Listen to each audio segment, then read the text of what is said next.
Hello and welcome to a very special edition of the Full Force News Burst, brought to you by GeneralsJoes.com with me as your host, Chris, Mr Negative McLeod, that's a lie, aka Diagnostic 80. On this instalment of your absolutely favourite kind of burst sometimes, we have managed to kidnap Hasbro senior product designer Bobby Vala to discuss his work on the recent Gamerverse figures and those incredible looking Marvel Legends for funsies as well. So without further ado, let's get stuck into this news burst.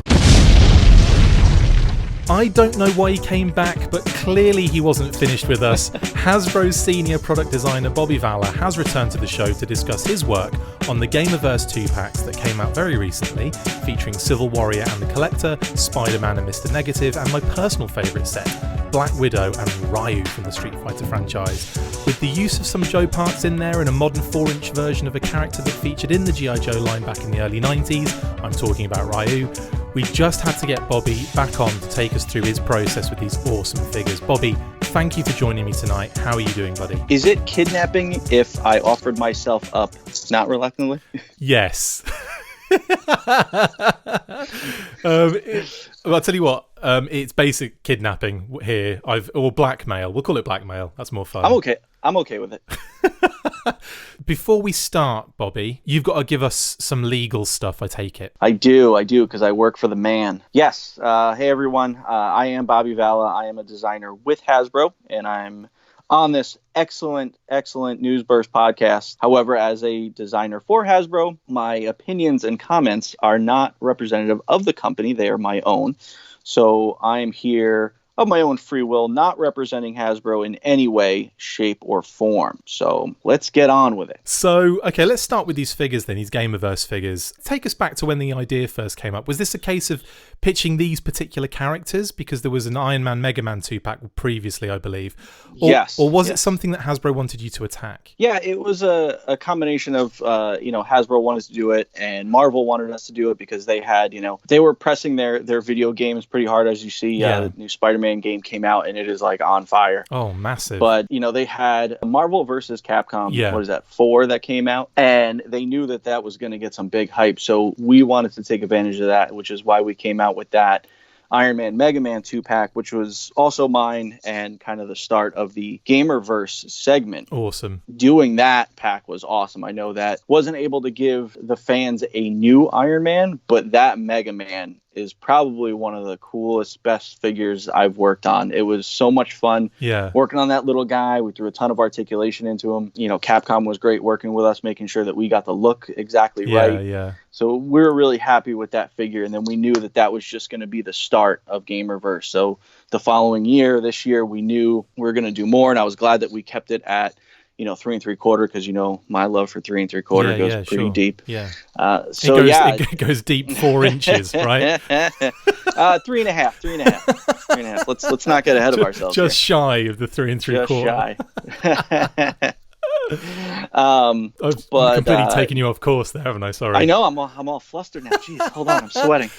So did they come at you for the Iron Man Mega Man idea then, and you just designed the figures? Is that how it worked? Yeah, it was a collaboration between us and Marvel, and having Capcom on board as well. So it was a big team effort between the licensees and licensors. Yeah, awesome. So it comes around that the next packs are going to be done. Yep. Were they kind of saying these are kind of the characters that we'd like to see, or were you kind of trying to say, well, hey, we should do a Ryu here, or we should do that kind of stuff? Yeah, that was the toughest part, because there's so many characters in that game, and we knew we wanted to leverage the Marvel vs. Capcom Contest of Champions and the PS4 Spider-Man game. Yeah. So we had the 3 2-packs. So you're kind of given this awesome opportunity to work on this stuff, but you're also like, well, you only get to do a couple of them. So you got to pick and choose who you want to do, and what tooling you have to use, what new figures you're going to be doing. So when it came to the Marvel versus Capcom one, Capcom was telling us what characters were going to be big in the game, and we knew pretty much right off the bat that we wanted to do a Ryu. He's obviously the most popular character to use in Street Fighter, but he's also very, very cool. Big time. And so working on that figure, I was glad that we got a really great rendition of that character at 3 3/4 Absolutely scale. Beautiful. I love that figure so much. I think the connection to the G.I. Joe line has a lot to do with that. But also, I was a big Street Fighter 2 fan anyway before those figures came out. So I think this would have been something that I'd have been really excited for had it even not been in G.I. Joe. But I kind of feel like with it being at the 4-inch, it's almost like I feel like this can be kind of almost considered, and I think Yo Joe should even like have the figure on their site as the modern version of that Ryu figure. Do you know what I mean? I would love it if they did that. I think it should be in there, definitely. Because I mean, who do we have to call? Oh, I'll just call Justin. Call Justin. Oh, there you go. All right. Yeah, that'd be great. I mean, it is cool. When I was working on it, it wasn't until like you guys started talking about it on the podcast that it's kind of, it's in scale with modern Joes. And I didn't stop and think like, oh crap, there were Joes in the 90s for Street Fighter. So it's kind of like a weird kind of quasi not Joe, but Joe kind of figure thrown in there. It's like an unofficial update for the G.I. Joe figure. And I just like that. I kind of take... Obviously, the Ryu figure I take as like, that's definitely, kind of something there, the connection. The other figure that really took a lot of us by surprise was also how amazing it looks anyway, but the Mr. Negative figure that comes with the Spider-Man pack. Now, that actually has Joe parts. What made you, because obviously you're putting this, you were building, I take it you would, it was your idea to use that Destro. What kind of made you think that was the perfect one? Well, when... The games team from Marvel came to us and they give us now that was very early on when they were developing the PS4 Spider-Man game. Yeah. So they told us that Mr. Negative was going to be one of the main villains in the game, and we didn't get a lot because they wanted to keep a lot a secret. Sure. From what I understand, there are some hidden villains in the game that are the big bads. But Mr. Negative was a cool one to do because I know some people are like, well, he's just a guy in a suit, but he's very, very cool, a very interesting character. Big time. And the way they portrayed him in the game, he looks very cool because you can't sort of get that weird reverse negative look in the comics that you can in a video game. So we just thought he looked super cool, and we wanted to make sure that when we did him, we chose the colors that would make him look that negative color. So we worked with some really cool metallics on his skin tone to get that look to match the game. But he was fun, and those parts, I'm trying to think what the actual real history of those parts is, because yes, it was used for McCullen, but it was Professor X, and I'm not sure. I think Destro came first and then Professor X came, but along the way, I believe we altered some of those parts, because that's not if you look at my track record on 3 3/4-inch Marvel, that's not the first time I've used that body. I've used it quite a bit. I know we used parts for Chameleon. Yeah. And I want to say I used it again, or I plan to use it again for another character, but we altered, I think, the legs on it for Chameleon. So I'm not sure exactly what parts, if it was the actual Joe tooling or if it was the actual Marvel tooling, because that figure is kind of bounced around as far as tooling library goes, because also the club used it. Yeah. So I guess, it started with Joe and it has Joe roots. So, I didn't do that on purpose, but it's the best 3 3/4-inch suited body we have. Yeah. So, it was just the right fit at the time. Well, that's brilliant. And I kind of, as soon as I saw it and when these figures were, I think it was a toy fair. In fact, I think it was the first news burst we did on this podcast was a toy fair news burst. Oh. So that was the weekend that we saw the Jurassic Park Mattel figures, the amazing, these gamer figures for a start, Gamerverse figures, was the first time they'd been seen. And everyone was kind of like, what? Hang on, there's a Ryu. And hang on, there's a Mr. Negative. And hang on, there's a, what are these? Who are? In fact, I don't think many people really cottoned on about Mr. Negative early on, because he's actually quite a new character, isn't he? He's like, I think mid-2000s or something he kind of was brought in. But again, it was like one of those things where people are going, so who's with who? What's going on here? Are we getting a Street Fighter line? And I remember at the time just thinking, I need that Ryu so bad. Like if I have to kill for him, I will. And thankfully, I've managed to grab hold of a set. They're absolutely awesome. I liked that it took people by surprise, because we didn't tell people we were doing it. It was kind of like even the Iron Man and the Mega Man pack that just came out of nowhere, and people were like, "What is this?" But even these, I don't think that people expected it, because the Iron Man and Mega Man was Target exclusive. Maybe they thought we were just doing one exclusive, 2-pack, and that was it. And then all of a sudden we come out with these mainline 2-packs, and People were like, you didn't tell us about it. What's going on? What is this? So it was great, and it was a great reception to it because I felt like we had such good character choices, and the builds were fantastic. That Ryu I felt like was so perfect. I don't want to like. I'm not trying to toot my. I'm not perfect.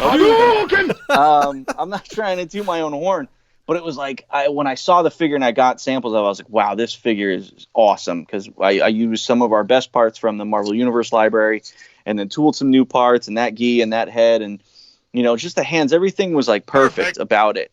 Perfect.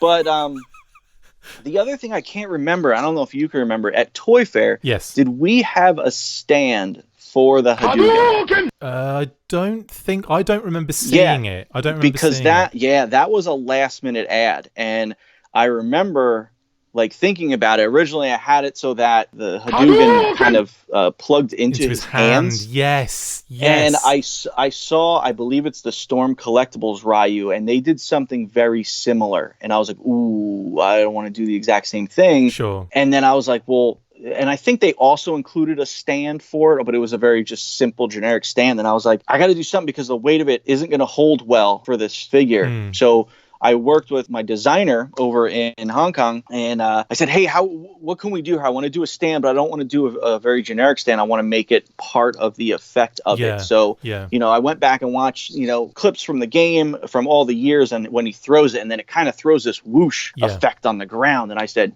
that's it. So we came up with this nice clear stand that it stands on, and you're able to position it as far close from the figure, and it doesn't take away from anything. It doesn't fall down. And I was very happy with that stand. It was kind of a nice little thing we threw in there that people didn't expect because they didn't see it at Toy Fair. Can I just a technical question? Sure. How did you gauge the height of the stand with the Hadouken? Did you do it so that he was in the position like with his legs kind of bent, leaning back and everything? Okay, cool. Yeah, I had an early sample or one I cobbled together, and I kind of crouched him down in that position, and I measured it up and made sure that we got it the right height. That would have been really bad if it was like too high or too short. No, that's brilliant. Hopefully it came out all right. Because I haven't had him out of the box yet. I've just seen the kind of pictures of the stand out.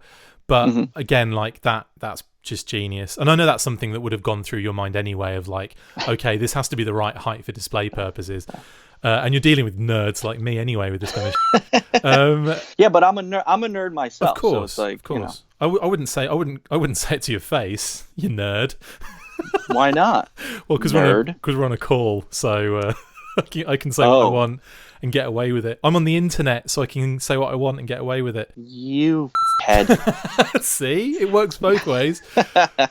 Was GameStop a no-brainer for an exclusive line like this? Yes, they've been great. They've been taking a lot of great exclusive items for us. The 12-inch line that I did, they took a Deadpool for us. Nice. So that was very cool. But yeah, it made sense. That's where people go to get their games. There's a lot of traffic. It just fit in perfect. You know, if I was doing a Tiger Force G.I. Joe set and we sold it at a zoo, I feel like that would probably be perfect too. But GameStop was a no-brainer, and it worked out great having them as a partner. Fantastic. Okay, so are there any other plans for more of these Gamerverse 2-packs in the future? I know you probably can't tell us what they are, but are there plans to do more of these? And could we see Championship Edition Ryu, Ken, Akuma, any repaints using this body? How dare you ask me such a question like that? I feel like I should leave these questions out of the things that I send you just to drop them on you at the, like real horrible journalist style.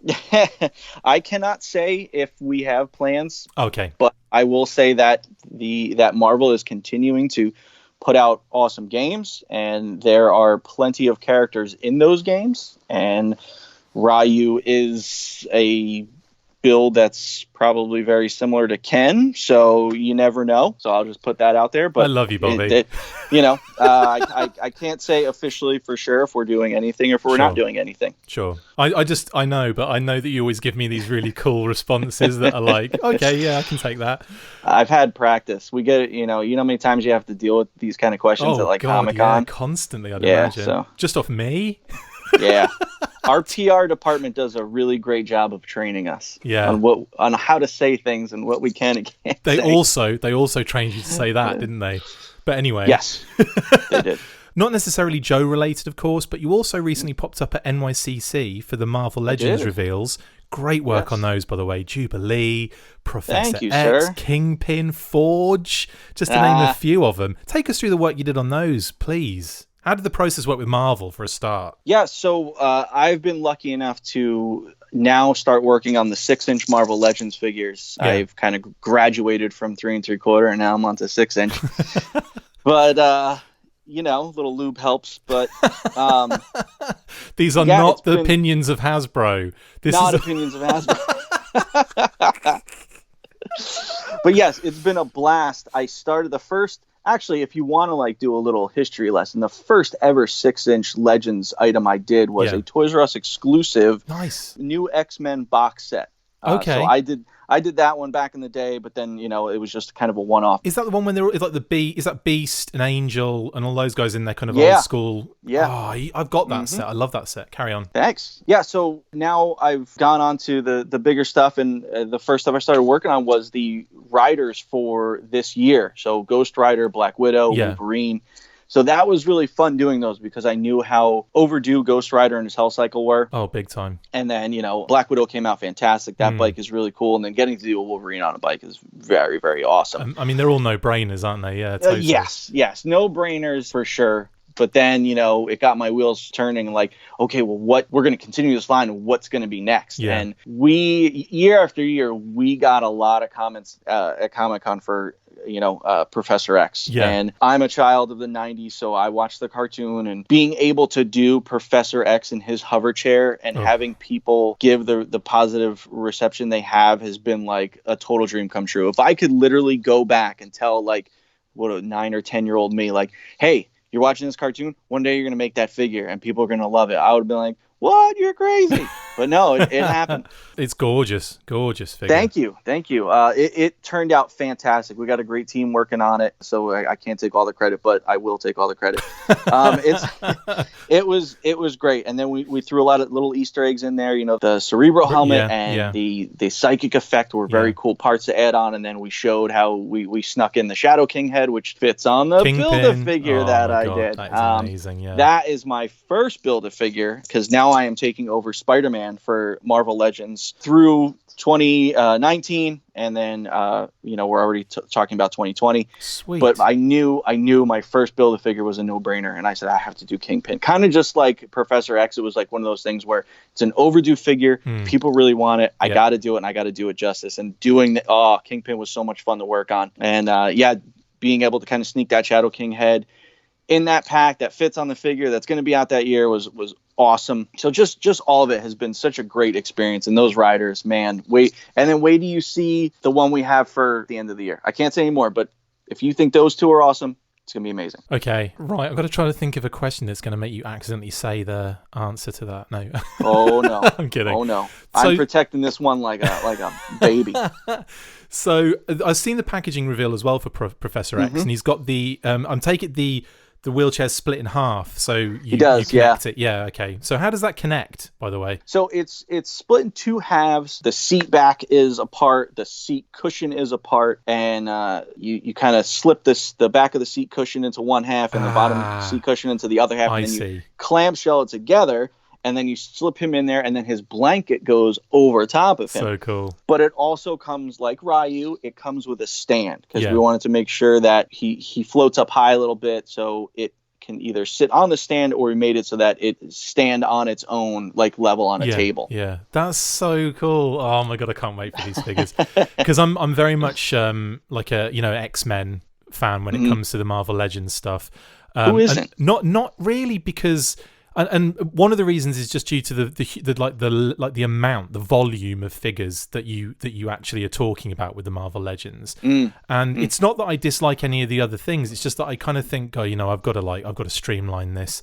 But when that X-Men wave came out, the Cable, Rogue, Juggernaut Build-A-Figure set came out, I was just like, okay, yeah, it looks like I'm getting all of the X-Men figures, And when I saw Jubilee and Forge. Yeah. And Professor X mainly, but when I saw Jubilee, I was like, oh, that is a sweet Jubilee figure. Yep. We showed Gambit at Comic-Con, so it's we're starting to get everyone's blue and gold teams, Can't up to date. Cannot wait to get all of those together.